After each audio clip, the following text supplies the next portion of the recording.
Estamos reunidos em nome do Pai, do Filho e do Espírito Santo. Amém. Primeiramente, acolher cada um que está aqui na sala. Então, sejam muito bem-vindos a essa formação, essa preparação para a Quaresma.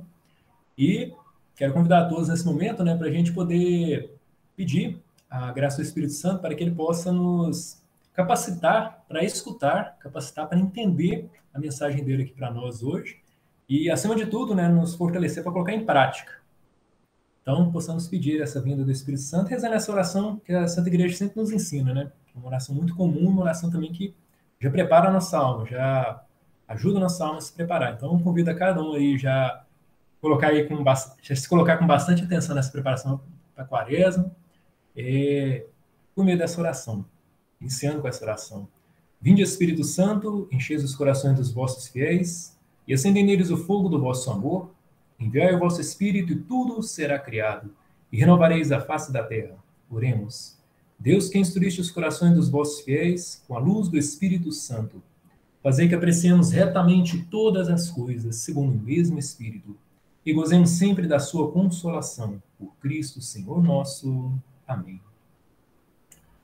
Rezemos um Pai Nosso, pedindo a bênção de Deus para esse momento aqui nosso de preparação para a Quaresma, para que tudo aquilo que seja falado, tudo aquilo que o Espírito Santo nos permitir entender e compreender, nós possamos colocar em prática.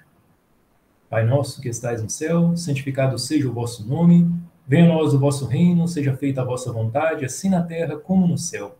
O nosso de cada dia nos dai hoje, perdoai as nossas ofensas, assim como nós perdoamos a quem nos tem ofendido, e não nos deixeis cair em tentação, mas livrai-nos do mal. Amém. Em nome do Pai, do Filho e do Espírito Santo. Amém. Então, para a gente iniciar, falando um pouco aí sobre a questão aí da Quaresma, eu até dei uma dica, não sei se quem já estava aqui na sala aqui pegou a dica de quem já tiver um caderno, gostar de fazer alguma anotação, já pode pegar um caderno aí, pegar uma caneta e ir anotando. Tanto as dicas, exemplos que eu vou dar, quanto também, se vocês desejarem anotar alguma coisa que te ajude a meditar, a respeito dessa questão da Quaresma, e alguma dica de livro assim, que eu vou dar também, assim, que é interessante para ajudar para esse preparo da Quaresma. Porque depois você pode recorrer àquela anotação, ler a respeito dela e ir meditando e fazendo a sua preparação mesmo para a Quaresma, para que a gente possa fazer realmente uma preparação efetiva. Então, para início de conversa, para a gente falar um pouco sobre essa questão da Quaresma, vou iniciar falando umas coisas assim, bem objetivas que a Santa Igreja sempre nos coloca. Primeiro, uma coisa assim que já deixamos bem claro é que a Quaresma ela inicia na quarta-feira de cinza. Acho que não há dúvida a respeito disso. Quando é início da Quaresma, todo mundo é tranquilo, todo mundo compreende muito bem, E na quarta-feira de cinza, a Igreja nos pede duas coisas. Na quarta-feira de cinza, duas coisas. Que às vezes parece ser uma coisa só, mas na verdade são duas, que a gente tem que ficar bem atento a elas. A gente coloca assim num balaio só e acha que tudo é a mesma coisa. São o quê? Jejum e penitência. O mais comum que a gente já ouviu falar na quarta-feira de cinza, já virou tão costume cultural, o quê? Na quarta-feira de cinza nós fazemos o quê? Penitência de carne. E não tem dúvida nenhuma, A questão é muito pouco falado, e é o que a Igreja também exige, que é o quê? O jejum, na quarta-feira de cinza. E que esse jejum que a Igreja nos pede? A Igreja sempre coloca assim, várias formas de jejuns, depois se vocês quiserem pesquisar na internet. São, assim, formas um pouco mais rigorosas, mas a Igreja tem um jejum que chama-se jejum da Igreja, que é esse jejum que a Igreja nos pede, no mínimo, podemos dizer, para a quarta-feira de cinza. O que é esse jejum da Igreja, que ela pede? São dois lanches e uma refeição completa. O que é isso, Mateus, na verdade? Normalmente, no nosso dia a dia, nós somos acostumados o quê? Café da manhã, almoço, café da tarde e janta. Quando a Igreja nos pede ali essa questão do jejum, esse jejum é o quê? Ou você tira o almoço, ou você tira a janta. Você mantém o lanche da manhã, o lanche da tarde. É o mínimo que a Igreja pede como jejum, a ser oferecido o quê? Na quarta-feira de cinza. É muito... que a gente só lembra o quê? Da penitência de carne, tem que fazer penitência de carne e tal.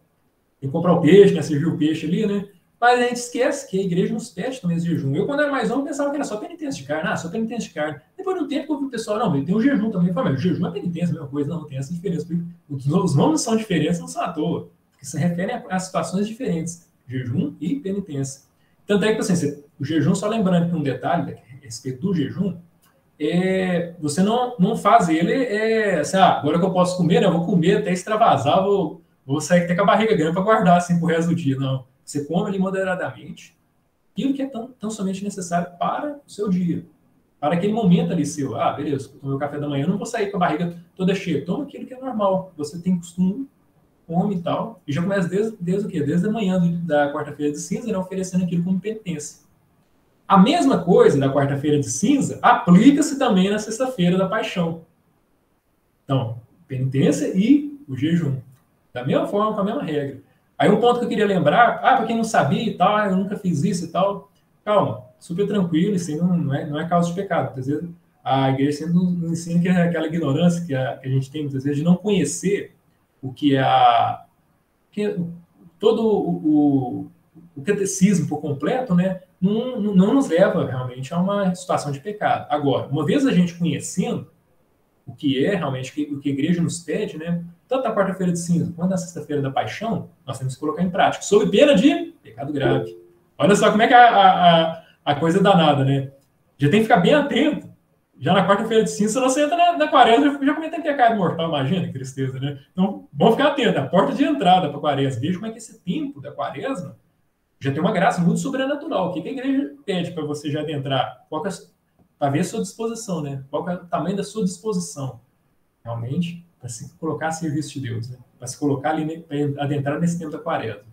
Beleza, colocado esse tópico aí da quarta-feira de cinza, sexta-feira da paixão, tem uma outra parte também bem interessante da quaresma, que é, a gente sempre tem, assim, aqueles questionamentos, assim, de perguntar, mas quando é que termina a quaresma? A gente não tem dúvida que inicia ali na quarta-feira de cinza. Mas quando é que termina, né? Quaresma, será que eu conto os domingos? Será que a quaresma, ela dura até quando? Até a Semana Santa? Não, que antes da Semana Santa acabou a quaresma? Como é que é esse negócio?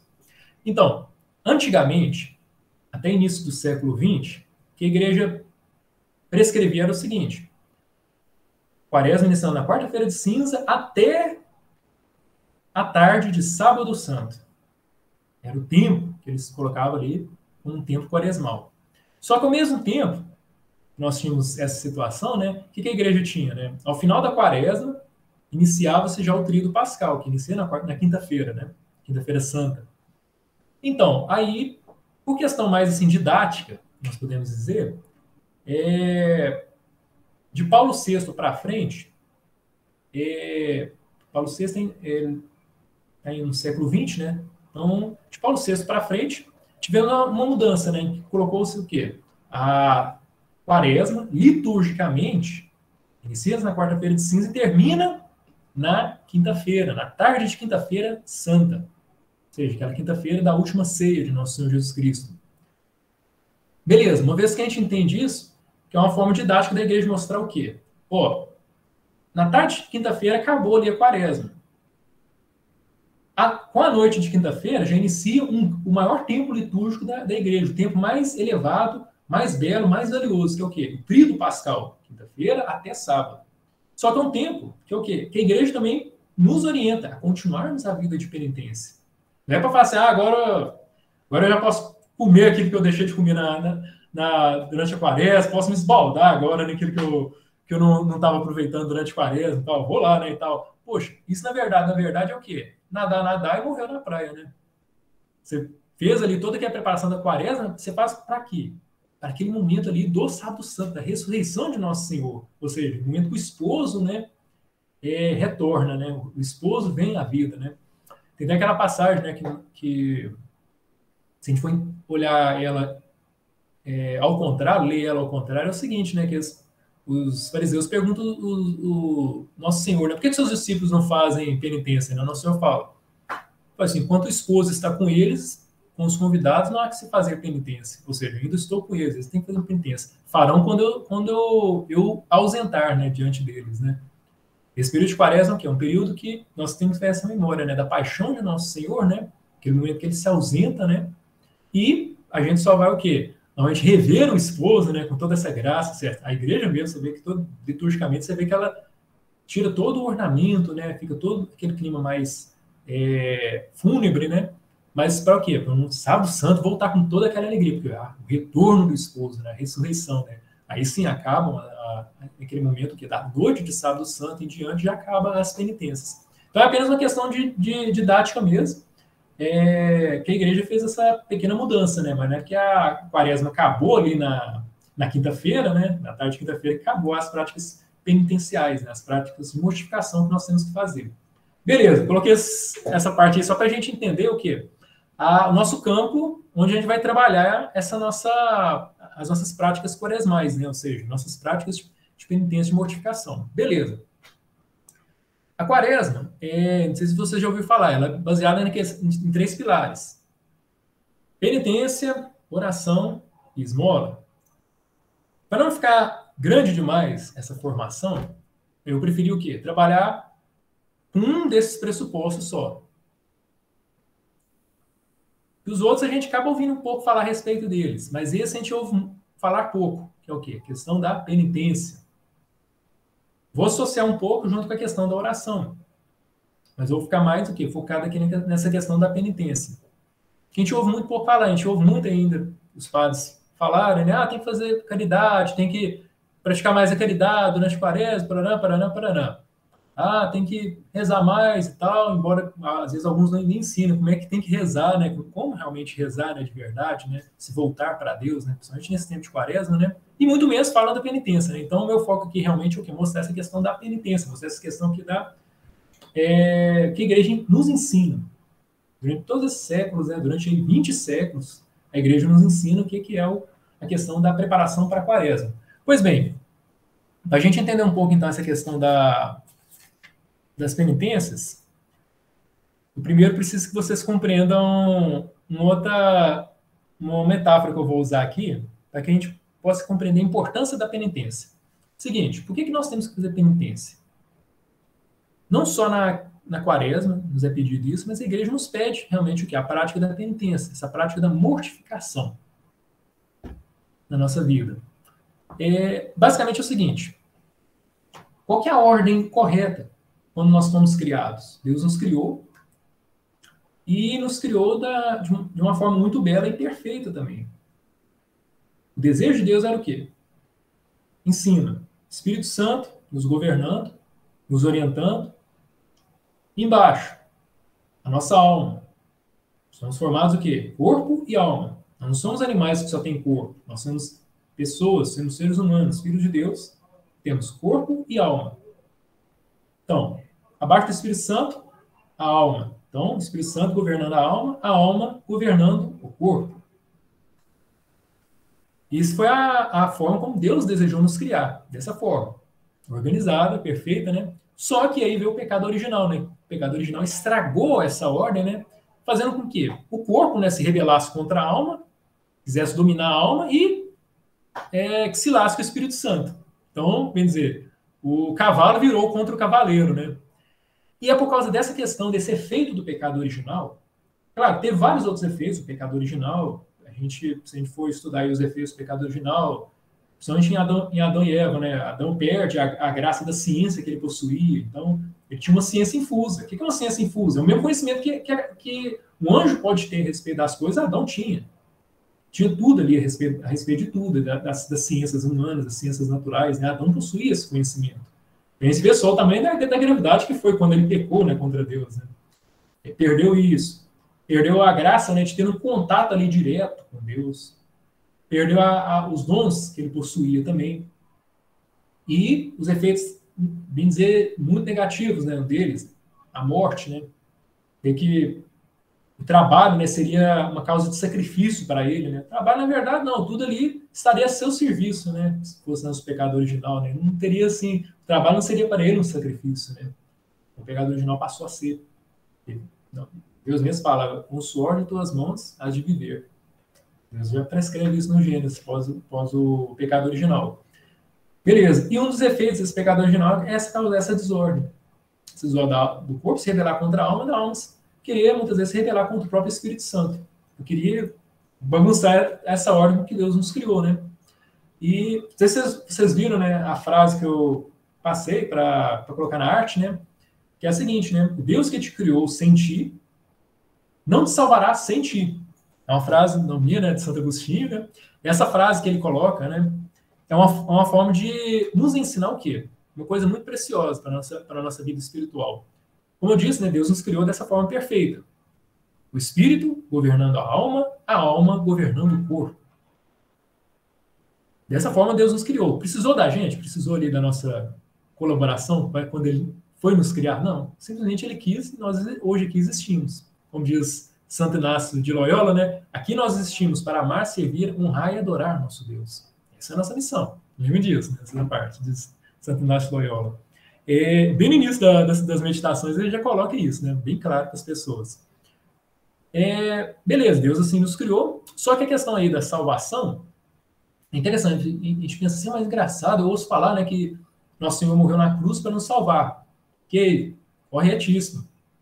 Isso é verdadeiro mesmo, porque a Santa Igreja sempre nos ensina. Nosso Senhor Jesus Cristo se encarnou no seio da Santíssima Virgem, sofreu, morreu por nós, para nos dar a salvação, para que nós pudéssemos ser chamados filhos de Deus, ou seja, uma criatura consegue a condição de filho de Deus. Olha só, esse é o nosso caso, né? Nós seres humanos. Beleza.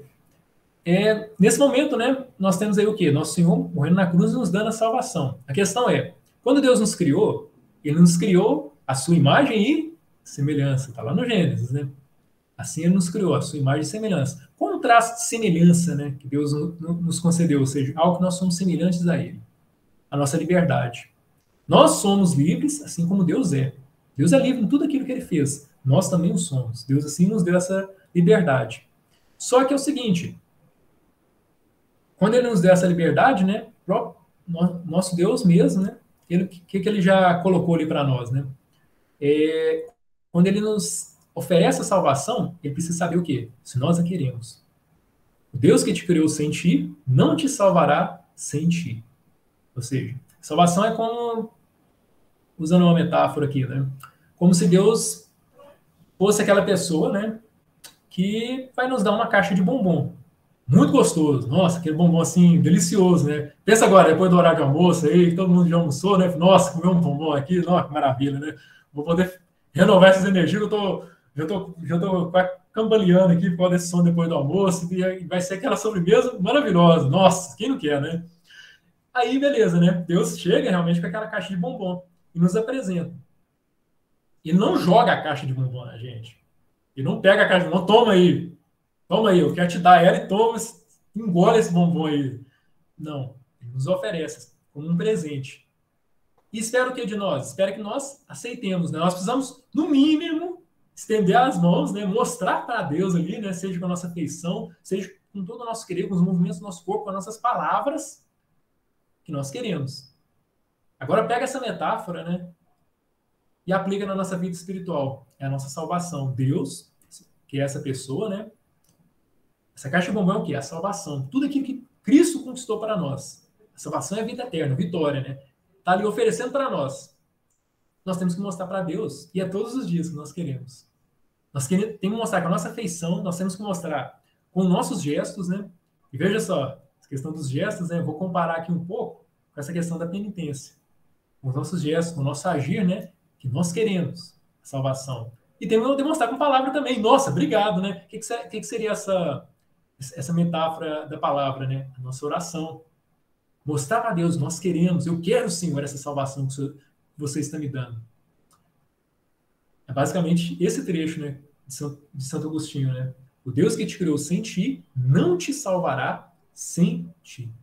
Ou seja, Deus quer te salvar, mas ele precisa da sua cooperação. Você precisa mostrar para ele que você quer, porque ele não vai te obrigar. O resumo disso está nessa frase. Deus não vai te obrigar a ser salvo. Ele não te obriga a ser salvo. Ele quer saber se você realmente quer salvar-se. E você tem que mostrar para ele, né? Não adianta nada, só ficar assim para Deus, assim, eu quero. Nossa, só que desgosto, né? Pelo amor de Deus, né? E Deus olhar, realmente isso aqui é mesmo? Que hipocrisia essa sua, assim, não mostrou vontade nenhuma, né? Que isso? Aí você fica assim, então, vamos daí. se é isso mesmo que tem. Pelo amor de Deus, olha só, a própria salvação. Vamos lembrar a metáfora aqui, é a salvação. Vamos dizer, o sentido maior aqui é a nossa salvação. Nós não podemos perder isso de foco. E é interessante, né, a gente lembrar, porque eu estou colocando esses pressupostos aqui para a gente já ir meditando, né? Porque o caminho da quaresma é um caminho para a gente já começar a pensar nisso. E preparar para a quaresma é muito melhor também, né? Você já ter com antecedência, já poder se preparar para esse momento, tanto meditar. E quanto também, tem até uma dica aí, depois se vocês quiserem anotar, a quaresma você pode preparar ela em formato de cronograma. Assim, dividir assim, em semanas, né? Falar assim, não necessariamente, né?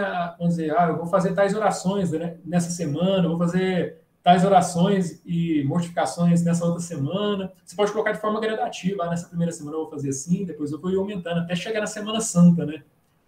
Vai ficar bem forte com algumas penitências, mortificações mais fortes, as orações, né? Então você pode fazer um cronograma. E é bom que seja feito antes. Por isso que a preparação está sendo assim com antecedência. A gente está fazendo aí com algumas semanas aí de antecedência para a quaresma, é realmente com esse intuito, que a gente possa realmente se preparar para a quaresma, né? Não durante a quaresma, se fosse, eu tinha falado com o Daí, não, Daí, deixa aí para a gente poder fazer essa formação aí no meio da quaresma e tal, lá, joga aí, pega um dia durante a quaresma, não, a gente faz exatamente antes, para que vocês possam realmente, quem se sentir esse desejo, né, poder fazer essa preparação mesmo, vir montar. Eu praticamente montava, eu já montei assim, várias vezes, assim, um cronograma, que é muito bom, porque você vai estar atento, né, à quaresma, né? Muitas pessoas, às vezes, iniciam a quaresma, né, lembra da quaresma na quarta-feira de cinza, né, e vai lembrar da quaresma só na que chega na Semana Santa, né, aí começam os ritos maiores na igreja, né, e tal, domingo de Ramos, aí você lembra, tem que levar o ramo, porque já está terminando a quaresma, aí passou a quaresma, mas olha, você nem preparou, né, você nem ficou atento para se preparar, né, para a quaresma, e isso é importante. E chegando aí próximo aí dessa questão do nosso tema que nós vamos falar, essa questão aí das mortificações, das penitências, né? Que Deus também nos chama a fazer, né? Exatamente para quê, né? Temos um santo muito conhecido na nossa igreja, né? Que chama São João da Cruz, né? São João da Cruz, né? Ele forma bem resumido nos livros dele, ele vai versar o seguinte, não, por que a penitência, a mortificação, é necessária para o católico, né? Porque ajuda realmente o quê? A tirar a alma da ignorância e a evitar que o corpo fique mole para servir a Deus, para não ficar preguiçoso no serviço a Deus. De forma bem resumida, ele coloca coisas bem mais profundas no livro dele, mas é o seguinte, é exatamente para a gente tentar cumprir com aquela vontade que Deus tinha, né? Que é o quê? E tem, né? Que nós submetamos a nossa alma ao Espírito Santo, o nosso corpo à nossa alma.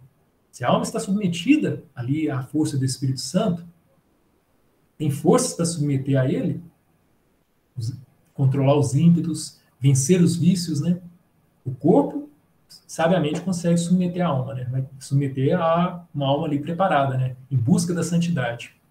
E esse tempo de quaresma, ele é um tempo que nós podemos dizer que a gente tem que pensar mais na nossa santidade, é um tempo da gente purificar a nossa alma, preparar realmente para buscar a santidade. E o que significa isso na verdade? Né? O que é essa purificação da nossa alma? O que é buscar a santidade? Né? Qual é a principal motivação para nós, né, por exemplo, nessa quaresma? Né? Primeira coisa, né, muitos poderiam dizer, realmente a gente poder pensar mais no céu, querer buscar mais o céu e evitar o inferno, né? Duas coisas existentes, né, no final da vida de todo católico, de toda qualquer pessoa, né? Dependendo de ser católico, de outra religião, ou mesmo ateu. Vai ter no final da vida o céu ou o inferno. As duas coisas. E a quaresma católica é exatamente pensar nisso, né? Uma das motivações que devem nos levar à santidade são essas, né? Pensar, quero buscar o céu, eu quero evitar o inferno. Só que, no fundo, olha só que interessante, são motivações boas? Sim, são. Motivação legítima? Sim, é. Só que o mais interessante, você preparar bem a quaresma, simplesmente falando assim com Deus, Senhor, eu quero preparar bem a quaresma porque eu quero buscar o céu, eu quero evitar o inferno, quero evitar uma vida de pecado grave, né? É uma motivação que hoje, podemos dizer assim, eu pego muito como referência os santos, né? É uma motivação ainda imperfeita. A gente fica assim, mas como assim imperfeita, Matheus, tal? Quer coisa mais perfeita do que buscar o céu? Quer coisa mais perfeita do que evitar o inferno? Como assim, tal? No fundo, no fundo, a gente tem que pegar como referência os santos. O que era a maior motivação dos santos para crescer em santidade? E aí que vai ter a nossa virada de chave aqui agora. Para a gente entender mesmo o que é realmente uma busca pela santidade. O que seria a motivação perfeita para se colocar numa vida de oração, para se abraçar uma vida de penitência, para realmente desejar viver a caridade? Motivação perfeita. E essa motivação, todos os santos possuíam ela. Todos os santos que se santificaram tinham essa motivação aí, e a motivação perfeita. Qual que é a motivação? A minha motivação para fazer tudo isso é amar a Deus. Simplesmente isso. Amar a Deus. Eu quero o máximo possível amar a Deus. E eu falo que é a virada de chave, por quê? Porque quando nós temos nosso primeiro momento de conversão, nossa primeira conversão, todos aqui um dia já tiveram seu momento primeiro de conversão, né? Foi num retiro, às vezes foi em algum momento de oração, foi num grupo de oração, foi durante alguma santa missa, né? Seja qual foi o momento, né, que você teve aquele momento de primeira conversão, né? Sim, nós tivemos ali uma confirmação, algo que ficou ali marcado para a nossa fé, que era o quê? Deus me ama. E isso foi uma certeza assim, maravilhosa que, para muitos de nós, foi o grande assim, estopim, assim, nossa, vou me converter, né? Quero mudar de vida, né? Porque eu tenho um Deus que me ama, né? Só que a caminhada de santidade não pode ficar estagnada.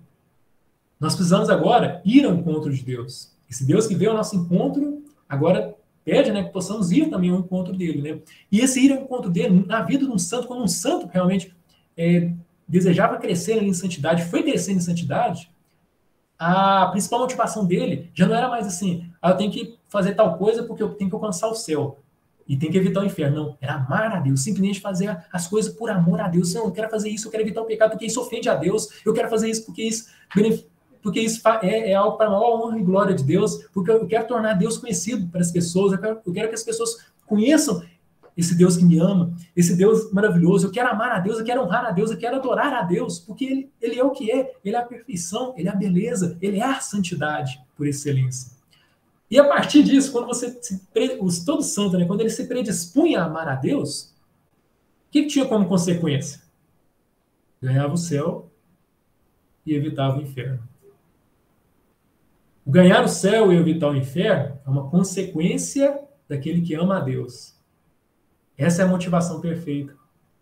Se a gente tem essa motivação perfeita, se a gente pede, Senhor, me ajuda, porque isso também requer de nós uma oração. Senhor, me ajuda, eu quero te amar, Senhor. Eu quero te amar porque eu quero realmente simplesmente te amar. Santa Teresinha tem uma passagem da vida dela que às vezes até assusta quando a gente pega e lê assim, que Santa Teresinha um dia virou para Deus, nesse desejo assim grande de amar a Deus, falou assim, Senhor, eu quero ir para o inferno. Aí Deus olhou assim e nossa, mas por que pedir isso, né? Porque de que a forma, a gente mesmo fica assim, nossa.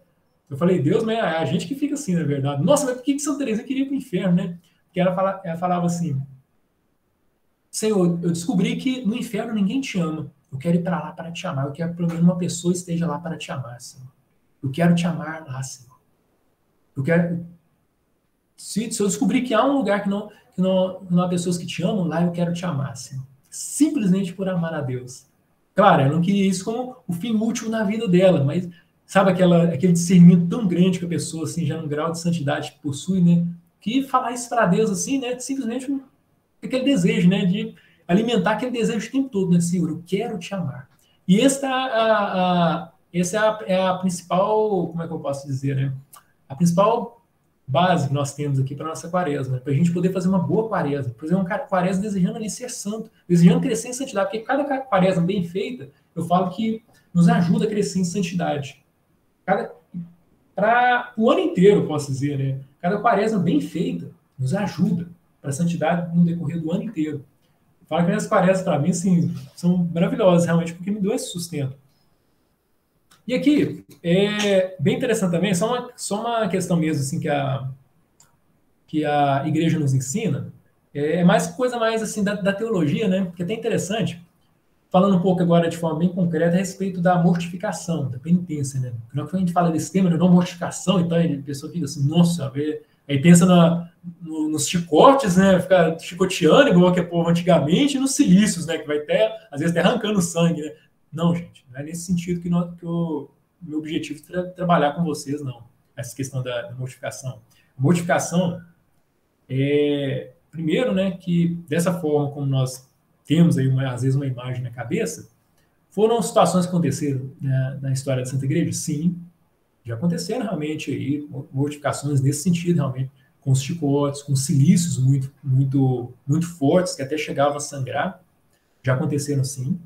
E até interessante um ponto que eu queria colocar aqui para vocês, quando nós pensamos em questão da mortificação, nós temos que sempre lembrar que somos nós, devemos o quê? Adequar essa mortificação à nossa realidade de vida. Então, um caso muito interessante, que é só para vocês verem como é que nós vamos começar agora a adequar na parte prática, né, essa questão da mortificação da nossa vida. Em 1500, aqui no Brasil, esses meados aí, 1500, 1600 aí, São José de Anchieta estava lá, né, com a Companhia de Jesus, convertendo os índios. Então, estava lá, no processo de conversão, ensinando o catolicismo, celebrando santas missas, né, e os índios se convertendo, graças a Deus, né. E a partir desse momento que os índios se convertiam, né, São José de Anchieta já falava de forma bem clara para eles. É necessário vocês fazerem mortificações. Mortificarem realmente os apetites, né, do corpo, né, os apetites carnais, né, submeter-se o quê? À graça de Deus, submeter-se à alma e a alma submeter-se a Deus. Beleza, aí tem aquelas cenas realmente, né, se a gente for estudar, né, de ver índios muitas vezes chicoteando e tal, às vezes até ficando com muitas feridas, né? Uma prática de mortificação que eles faziam. Aí você vai pensar naquela época, é o seguinte, se você virasse para um índio, né, e isso já começa as dicas, olha só, olha, tal, vamos fazer uma mortificação aqui, você vai ter que fazer uma mortificação, chegando no período de quaresma, né, você vai ter que ficar alguns dias dormindo no chão e vai ter que andar descalço, pisar mais no chão assim, mais duro e tal, você vai fazer a penitência aí dos seus calçados. O índio olhava e falou assim, ué, mas eu já faço isso aí é da minha vida comum, eu durmo no chão, eu ando descalço, que penitência é essa aí? Minha vida comum, não mudou nada para mim, não. Daquele jeito assim, isso não se encaixaria para a realidade do índio, porque o índio já vivia numa situação totalmente sem conforto algum. Então, o índio, você olha que é a situação, 1500, 1600, que conforto às vezes índios possuíam, né? E muitas vezes as pessoas que vinham aqui no Brasil, quase conforto algum, não tinha esse conforto. Graças a Deus, a sociedade foi evoluindo e, claro, fomos beneficiados com isso. Tivemos aí várias oportunidades nos nossos confortos. E a partir disso, né, que nós podemos lembrar, poxa, o que são coisas assim pequenas que eu posso oferecer de mortificação? Olha só, já dei dica de uma, olha só. Quem, por exemplo, quiser colocar algum dia aí específico da quaresma, né? Pô, nossa, esse dia específico, eu vou fazer a penitência de dormir no chão.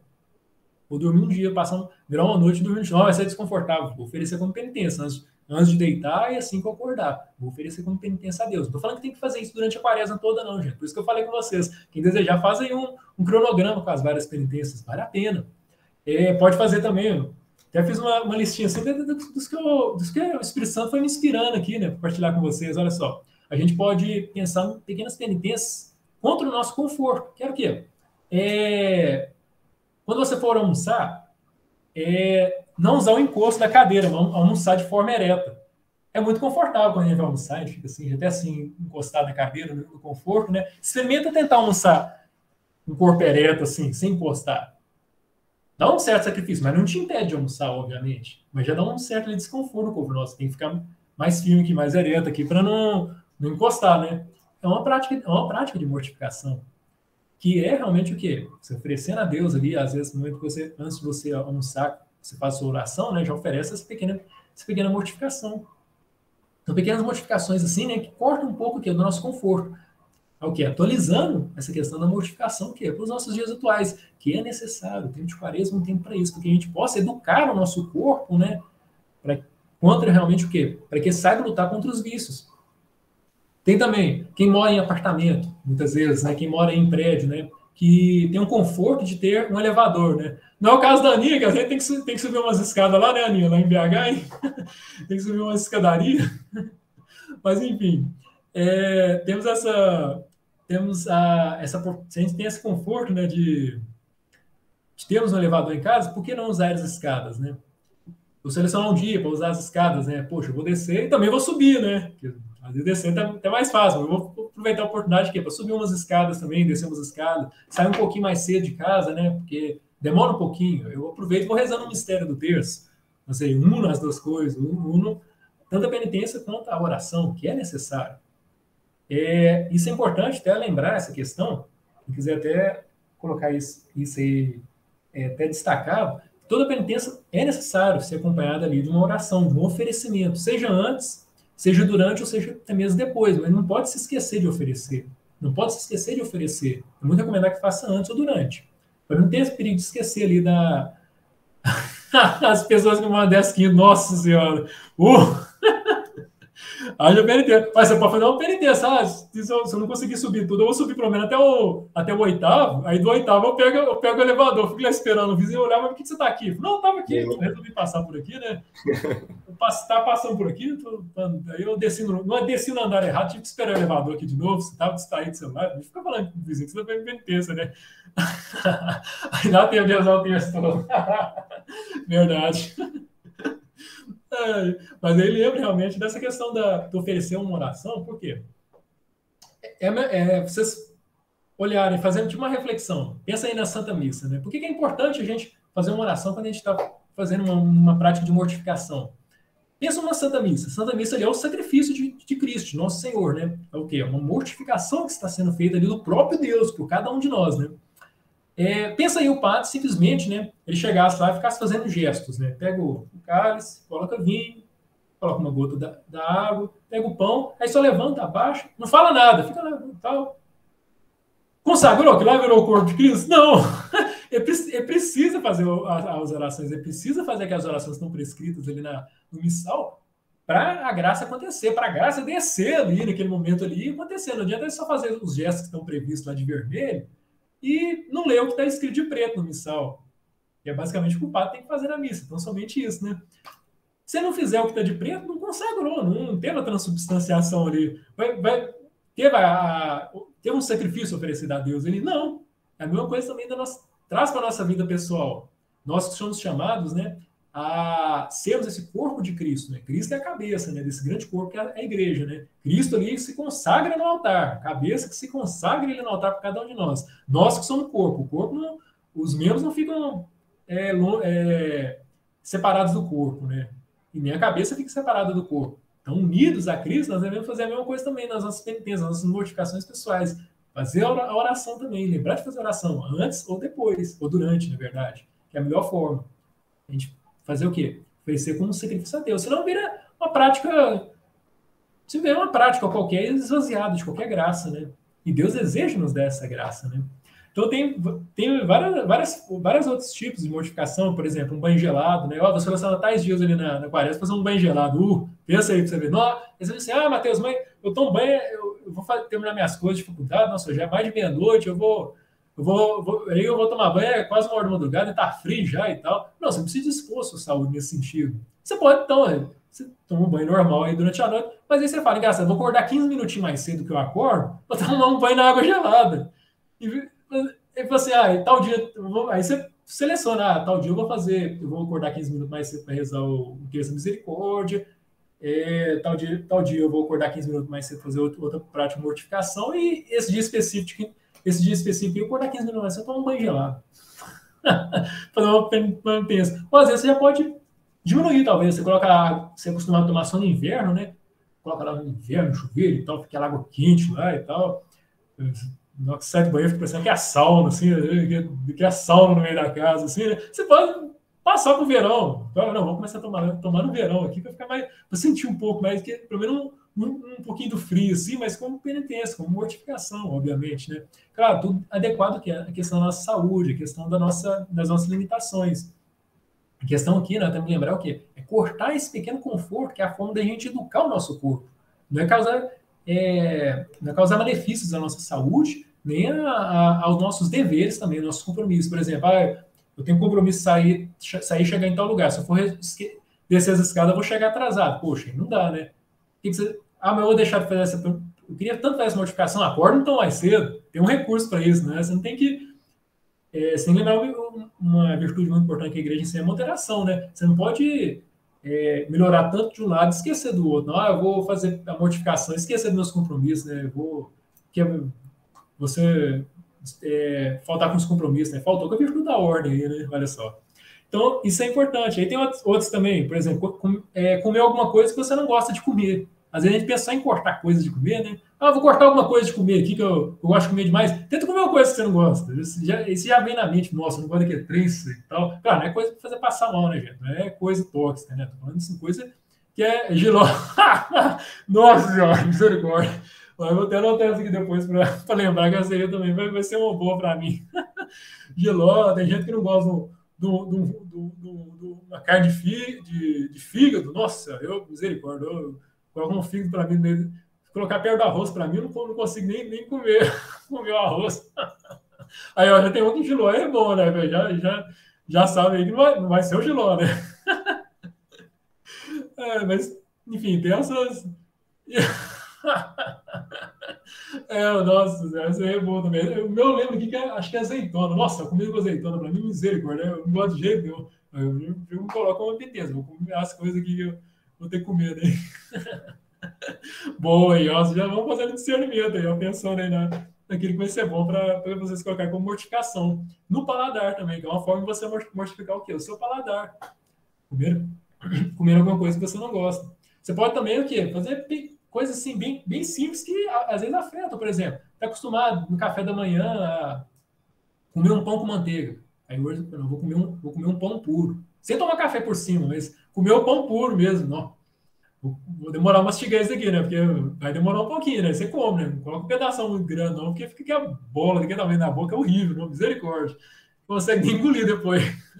Mas assim, você come lá devagarzinho e tal. Não toma água junto, misericórdia. Põe água, você não pode tomar água junto, não, porque você não dá dor de cabeça depois, né? Mas você não toma um café junto, não, senão aí é fácil demais, né? Aí já tirou ali às vezes o desgosto que você teria que ter, né? De mastigar aquele pão de sal ali mais seco, né? Pra falar a verdade.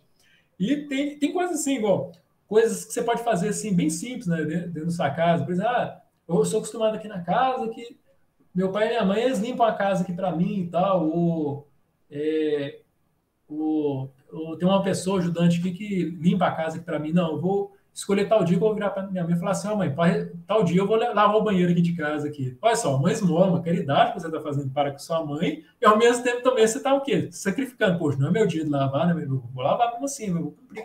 Vou fazer isso como uma penitência, como mortificação, né? Danado que a gente fica assim, nossa, misericórdia, tem que fazer esse negócio aqui, nossa senhora. Eu pensei que era um negócio mais extraordinário, não, uma coisa comum, né? Isso ajuda, principalmente da gente vencer o quê? Um grande vício que está em muitos de nós, que é essa questão do orgulho. A gente começa ali a combater o orgulho, né, pessoal, muitas vezes. Tem outra coisa também bem interessante, que é o quê? Essa o quê? É quase uma prática quase de todo mundo, né? Então, seus momentos de oração, você fala assim, vou rezar mais orações de joelho, né? Mais orações durante o dia, vou começar a rezar de joelho. Aí você pode até virar para mim, Matheus, isso aí não é penitência para mim, eu já rezo minhas orações quase tudo de joelho, né? Então não vai mudar. Então tenta fazer diferente. Muitos de nós, às vezes, reza de joelho e ainda usa de conforto, que é o quê? Usar de alguma coisa que a gente escora, ou às vezes ajoelha no genuflexório, né? Experimenta ajoelhar, só ajoelhar mesmo. Ficar só com as pernas mesmo ajoelhadas dobradas, sem escoro, não rezando com as mãos assim, ó. Nossa, o tempo que a gente vai aguentar vai ser muito menor, mas vai ser uma penitência enorme isso pode ter certeza, uma modificação enorme essa situação. Na missa, graças a Deus, a gente tem nas Santas Igrejas essa possibilidade desse conforto, né? Para a gente poder ficar mais tempo ajoelhado dentro da oração. Mas experimenta para você ver, ficar ajoelhado, você vai aguentar o tanto que você aguenta, por exemplo, uma Santa Missa, né? Ficar ajoelhado, né? É mais doloroso. Então tem essas formas de mortificação. E essas formas de mortificação, não vou me delongar assim demais nelas, não. A teologia na igreja nos explica o seguinte: nós temos dois tipos de mortificação. A mortificação ativa e a mortificação passiva. A mortificação ativa é tudo isso que eu falei com vocês. É aquilo que nós fazemos para nós mesmos. É aquilo que nós preparamos, aquilo que nós planejamos, aquilo que nós oferecemos a Deus, a nossa mortificação ativa, aquilo que parte de nós. Por outro lado, nós temos a chamada mortificação passiva. Essa mortificação passiva, ela é até interessante, pelo seguinte, ela tem um nome, né? Eu estava lendo aqui um autor que chama Tanqueray, ele escreve muito a respeito dessa questão das mortificações, né? Tem um capítulo do livro dele que ele escreve a respeito disso. Ele fala que existe também a mortificação passiva. A mortificação passiva, ela recebe um nome que é o nome, parece que tanto ele quanto a teologia ascética, dá, que é penitência. É a penitência por excelência, a mortificação passiva. O que é, na verdade, essa mortificação passiva? Vou tentar explicar ela assim, de uma forma bem interessante, contando aí um caso da vida de São João da Cruz. Eu falei dele aqui há pouco, né? São João da Cruz, Deus inspirou ele ao desejo de reformar o Carmelo. Então, ele tinha essa missão, ele estava convicto dessa missão, tem que promover a reforma do Carmelo, e, consequentemente, uma reforma também para a Santa Igreja, que ele conseguiu promover, passando um árduo sofrimento. Vejamos a situação que ele passou, né? Quando ele propôs isso, né, lá de dentro do Carmelo, olha que ele não era um superior lá do Carmelo, ele era apenas um monge lá, um carmelita. Pode ter depois crescido lá em alguma ordem lá dentro, né? Mas enfim. Quando ele propôs isso, o que aconteceu com ele? Os monges aprisionaram ele e todos os dias, ou quase todos os dias, eles desciam um chicote nele. Mas assim, torturava ele assim ao máximo. Mas por quê? Quando você diz, nossa, mas a pessoa estava ali com um propósito tão santo, tão inspirado por Deus. Pois é. Exatamente por isso. Exatamente por isso que ele sofreu essa situação. Porque de um lado tinha ele, desejava ali promover essa reforma e tal, porque é algo ali inspirado por Deus. Só que do outro lado, nós tínhamos um monge agostiniano chamado Martinho Lutero, que estava também, né, na mesma ótica lá, promovendo uma reforma da igreja. Olha que maravilha, né? Nossa, misericórdia não tem isso, né? Fala maravilha, misericórdia, né? Causou uma verdadeira loucura dentro da igreja, né? Com o protestantismo, né? Então, lá com os monges lá, do Carmelo começaram a vir aqui em São João da Cruz, falou assim, é outro reformador, eu tenho que descer o chicote para ver se ele larga dessa besteira, dessas ideias, né? E começaram realmente a torturá-lo. Santa Teresa d'Ávila, que é uma das contemporâneas de São João da Cruz, ela, em alguns momentos, ela via aquela situação, torturando aquele monge, e ela falou assim, nossa, eles vão matá-lo. Ele não está conseguindo nem mais levantar do chão de tanta tortura que ele está sofrendo. Então ela via ele assim, nas condições assim, horríveis.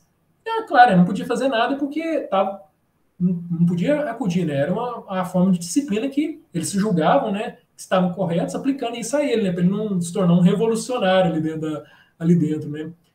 E por causa de tantas dessas modificações, por causa de tudo isso, ele oferecia isso em oração. E por causa disso, ele conseguiu, ainda dentro do cárcere, coisa que ele não tinha planejado para ele, tamanhas mortificações como essa que ele estava sofrendo, ele conseguiu chegar na sétima morada. Por meio de todo esse sofrimento, ele chegou na sétima morada.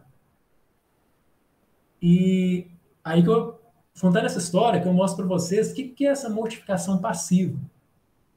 Essa mortificação passiva, se é ativa, ela parte de nós, a mortificação passiva, ela parte de Deus para nós. Nossa, mas Deus quer, assim, dessa forma, meu sofrimento? Não. Deus não quer o nosso sofrimento. Ele quer a nossa santificação. Ele quer que nós nos santifiquemos, cresçamos em santidade.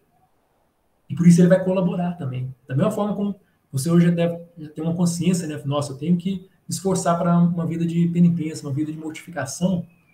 Deus sabe, quer cooperar também. Por isso que ele enviou o Espírito Santo à Santa Igreja, né? Para que pudesse realmente o quê? Por meio do Espírito Santo, né? Receber essa cooperação por parte dele.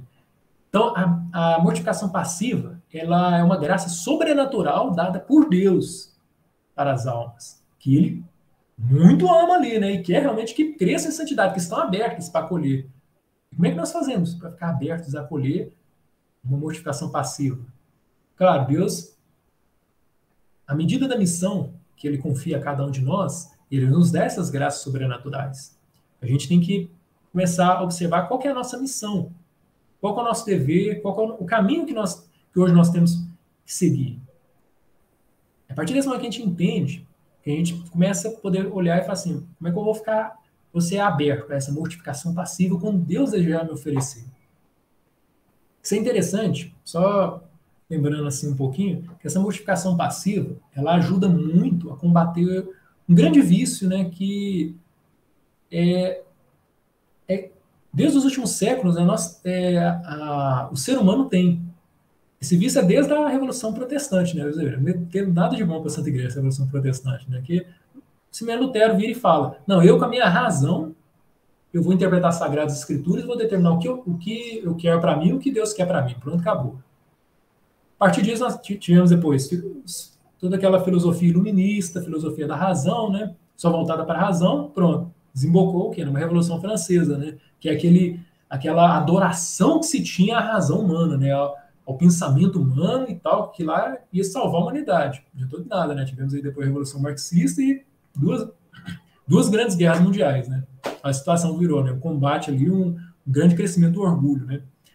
E é exatamente isso, esse pecado do orgulho, né? O orgulho da razão, que a mortificação passiva, que é dada por Deus, nos ajuda a combater, nos ajuda a vencer. E são os pecados o quê? Capitais, são os pecados que estão lá no fundo da alma, né? Já não mais são pecados ali exteriores, né? Do corpo tão somente, mas são pecados da alma. E a gente vê nessa cena aí de São João da Cruz, né, o quê? Uma grande profunda humilhação que ele passou, e foi assim, uma grande profunda humilhação mesmo, né? E isso ajudou a crescer em santidade, né? E isso ajudou ele a chegar ao quê? Na sétima morada. Quem não conhece a questão das moradas, né? Quem escreveu muito a questão das moradas foi Santa Teresa d'Ávila. Tem um livro que chama Castelo Interior, que ela fala um pouco a respeito dessa questão das moradas. E é tão interessante esse livro que caiu assim, bem no popular, né? Tem muita gente que conhece assim, essa questão das moradas, né? Do castelo. Ela descreve a alma, né, como um castelo, né? Muito, muito bonito, né? Criado por Deus, ó, e a alma é criada por Deus, né? E à medida que a gente vai entrando nesse castelo, a gente vai entrando na vida interior, né? Conhecendo a vida interior, conhecendo a alma, né? Tem as primeiras moradas que estão mais assim, na saída do castelo, e vai crescendo até chegar na última morada, que é a sétima, que é a morada onde Nosso Senhor ali se coloca, né? A gente lembra que os últimos santos aí sempre testemunharam isso, né? Deus, né, habita em nossa alma, no fundo da nossa alma. Ele habita lá na última morada do castelo, a morada mais gloriosa, né, do castelo, né? E baseado nessas explicações, que até alguns que escreveram a respeito, o Tanqueray mesmo, que eu falei com vocês, ele escreve falando um pouco dessas moradas. Assim, ele trabalha o livro dele mostrando esse crescimento ali das moradas, né? Mas, enfim, como o tema não é moradas, mas a questão da preparação da quaresma, aí eu queria deixar esse recado, né? Que é essa questão aí da mortificação passiva, que ela ajuda muito. E como é que a gente faz, então, para ficar aberto mesmo a essa questão da mortificação passiva, né? Primeiro, né, essa mortificação passiva, basicamente a gente poder assumir a nossa vida cotidiana mesmo, como um sacrifício diário. Assim, como é que eu posso dizer, né? Fazer as coisas, seja para as pessoas, seja as coisas minhas que eu faço, oferecer tudo a Deus, só no desejo de amar a Deus. Quando eu falei só no desejo de amar a Deus, é exatamente para excluir todo o resto. Ou seja, sem querer ficar esperando das pessoas um elogio, sem querer ficar esperando das pessoas um sorriso. Vou dar um bom dia para tal pessoa, mesmo que ela não deu um sorriso, não deu um bom dia para mim, vira as caras para mim, fica só assim, fala nada para mim. Vou fazer os meus deveres, cumprir com os meus deveres, né? Sem ter que esperar um elogio de outra pessoa, ou uma palma de outra pessoa. Enfim, é não esperar nada mesmo das pessoas. Mas oferecer tudo a elas. Tudo isso que eu gostaria de receber, oferecer para elas. No desejo de amar elas, por meio delas, amar a Deus. Isso já é começar a se abrir para essa mortificação passiva. Porque assim já começa a demonstrar para Deus o quê? Uma disposição para isso. E eu digo para vocês, é dureza? É dureza. Porque no fundo, quanto nós desejamos, muitas vezes, né?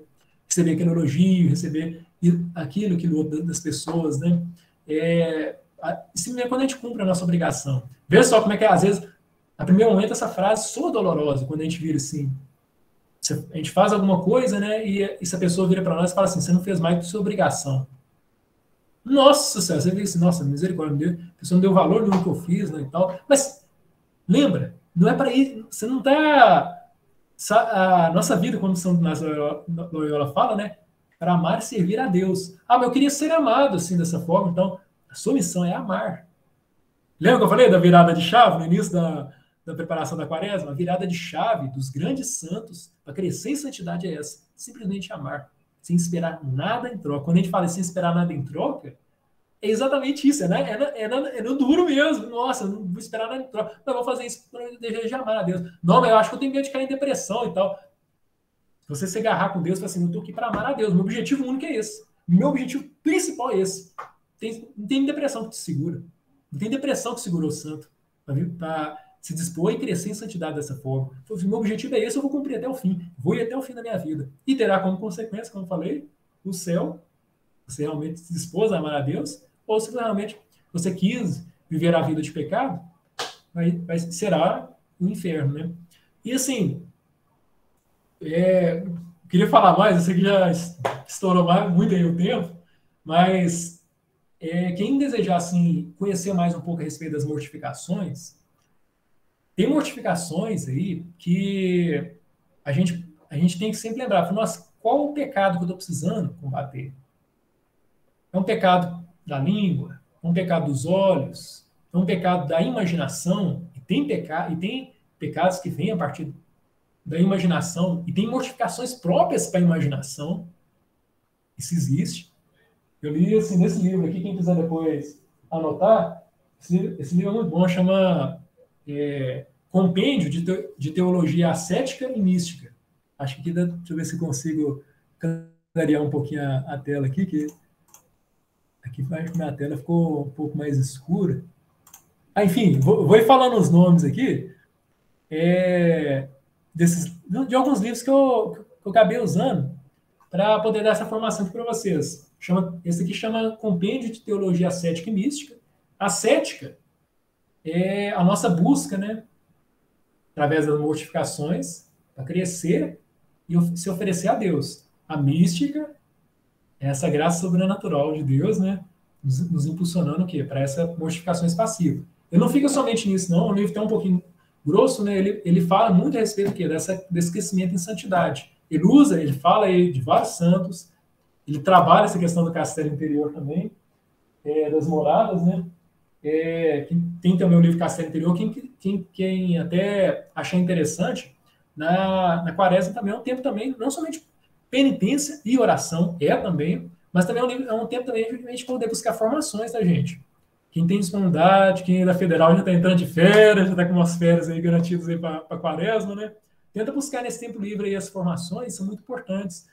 Se você ainda até hoje não fez uma formação, busque umas formações através de vídeo. Tem vídeos do Padre Paulo Ricardo, do Padre Leonardo Wagner, dos arautos, você pode pegar, já começar a assisti-los, né? Assina um curso de um mês aí, pega, assiste. Se você já assiste assim, os vídeos, né? Você pode evoluir aí, já fazer tipo uma penitência. Fala: eu gosto mais só de vídeo, eu não gosto de pegar para ler. Adquira um livro. Pega um livro aqui, quem gosta de dicas aí de livro de santos, né? Tem esse de Santa Teresa, Castelo Interior, que é muito importante para a vida espiritual. Tem esse livro aqui também. Esse autor aqui é muito bom, ele chama As Três Vias e as Três Conversões, Garrigou Lagrange. Esse eu ganhei, até foi da minha namorada, a Fernanda, ela me deu de presente do Dia dos Namorados, no ano passado. Ele é muito bom, eu gostei demais dele. Ele é um autor, um teólogo tomista do século XX. Ele conseguiu ser fiel, né, a toda a teologia de Santo Tomás de Aquino, aplicar ela na realidade, né? Então ele mostra uma coisa muito interessante, que eu falei assim um pouco desse livro no meio dessa formação de hoje, né? Quando eu falei aqui a questão da primeira conversão e do caminho que a gente tem que fazer, né, para uma segunda conversão. Tem até uma historinha até interessante que ele conta aqui nesse livro, né? Só para vocês terem uma ideia como é que é interessante essa. Ele já começa com essa historinha, né, contando como é que é esse negócio das conversões, né, na vida do católico. Existem 3 grandes conversões, né? Existem as outras conversões diárias que a gente tem que fazer, tem 3 grandes, né? Os apóstolos viveram essas 3 grandes, ele identifica isso nos apóstolos, né? A primeira conversão foi quando, do chamado deles, tiveram o chamado, A segunda grande conversão dos apóstolos foi diante da cruz de Nosso Senhor, foi aquele momento ali profundo de conversão que eles tiveram. E ele explica como se deu isso, apesar de a gente ver aquela fuga ali dos apóstolos, mas eles tiveram ali aquele momento de conversão, a segunda grande conversão deles. E a terceira grande conversão foi em Pentecostes. Você vê que são. Você vai observar, se a gente observa na liturgia, ele mesmo explica que o regular grande. Como é que a forma, né, dos apóstolos se comportarem mudou a partir de cada uma das conversões que eles tiveram, né? Isso é interessante. Para a gente poder entender, né, como é que se dá essa questão, né, que a preparação de quaresma ela passa por isso, né? Às vezes tem pessoas que já estão caminhando aí para uma segunda grande conversão, né? Então é importante ele saber como se preparar para a quaresma, né? Então, ele vai falar dessa questão aí das mortificações, que eu não vou aprofundar nisso, até anotei para falar, mas são as mortificações próprias para cada coisa. São modificações próprias para o corpo, os sentidos exteriores, né? Assim, olhos, os sentidos, né? São modificações que se fazem para o intelecto, assim, como treinar fala assim, adestrar mesmo, deixar bem treinado o intelecto para evitar o pecado e buscar a Deus. Tem modificações próprias para as paixões, e ele explica ali, há paixões boas e as paixões ruins, né? Então ele fala como educar as paixões boas para elas não se transformarem em ruins, né? Então, ele explica ele usando a psicologia para aquilo, né? Claro, tudo dentro da ótica tomista, né?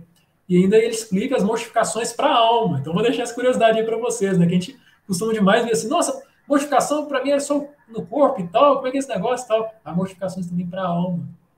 Para a alma. Então a gente tem que ficar atento a isso também. Porque às vezes nossa alma está precisando ali realmente de mortificações, né? As duas grandes potências que a alma possui, né? A inteligência e a vontade. Como é que a gente faz as devidas mortificações, né, para cada uma delas, né? Então é basicamente isso. Aí tem um livro. Para quem não gosta muito aí da questão muito teológico, muito profundo, quem às vezes ainda não está querendo assim ler assim um livro muito profundo espiritualmente, de teologia esses dois aí, do Tanqueray e do Garrigou Lagrange. Vida Espiritual dos Santos tem esse de Santa Teresa d'Ávila, Castelo Anterior. E quem quer uma coisa bem prática mesmo, para o dia a dia, esse livro aqui, A Conquista das Virtudes, do padre Francisco Faus. Esse livro aqui ele é muito bom pelo seguinte, o padre Francisco Faus ele é da Opus Dei, né? E ele escreve esse livro, e é um livro para ser muito prático mesmo, pelo seguinte, ele tem perguntinhas, né? Ele vai explicar a respeito das virtudes, né? Como vencer os vícios e crescer nas virtudes, né? Isso é para quem realmente tá como iniciante, né? Aí, ó, a Camila falou, esse livro é ótimo, isso mesmo, ele é ótimo. E tem até uma dica a mais que eu quero que vocês coloquem junto com esse livro, se vocês forem ler, adquirir. Esse livro ele tem tipo umas perguntinhas ao final de cada virtude, por exemplo, que tem sobre a virtude a virtude da justiça. Olha só, a respeito da virtude da justiça. Olha só como é que é interessante as perguntas, né?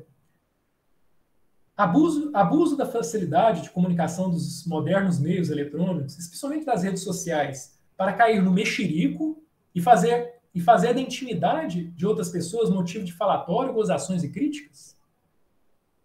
As perguntas são muito diretas. Aquele negócio assim, você entendeu mesmo o que é a virtude? Então coloca em prática, vamos ver se você está bem nessa virtude ou como é que você está. Então, ele te joga essas perguntas e é até interessante você comprar o livro, já comprar um caderninho de anotação para você anotar as respostas, anotar mesmo, refletir ali, nossa, eu tenho feito isso, é bem atual mesmo esse livro. O Padre Francisco ele é bem atual, assim, esses negócios ali, muito bom mesmo, esse escrito que ele faz. E você ir anotando lá as respostas, ajuda você a ir refletindo e interiorizando a proposta do livro, né? E crescendo as virtudes, conhecendo mesmo, assim, na prática, na vida, no dia a dia, né? Como é que eu posso crescer nessas virtudes?